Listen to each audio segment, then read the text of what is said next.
Провести газ до дома можно абсолютно бесплатно. Эту новость до жителей Назрани довела местная администрация. Улица Орехова начала застраиваться несколько лет назад. Центрального газопровода здесь не было. В рамках программы «Социальная догазификация» проблема исчезнет.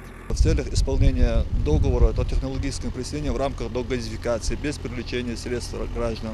То есть сказать, мы сегодня работаем в рамках социальной газификации, подводим газ до границ участка. Чтобы газ провели до дома, необходимо соблюсти определенные правила. Одно из главных – наличие правоустанавливающих документов. От заявителя требуется предоставить документы на дом и участок, ситуационный план, ИНН и паспорт. Специалисты «Газпрома» проверяют документы в течение 3 дней и подводят газ к участку. У нас в каждом районе расположен клиентский центр, и заявитель может туда обратиться с заявкой, а также он может официально подать заявку на официальный сайт единого оператора газификации «Коннектгаз».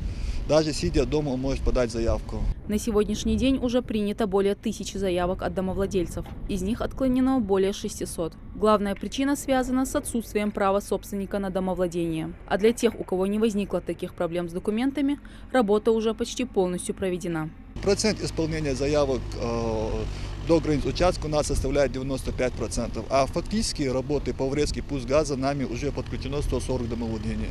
За любой работой требуется надзор и четкое следование инструкции, особенно если дело касается тепла и комфортной жизни республики. Отделом капитального строительства «Газпром» Назрань ведется технический надзор за соблюдением правил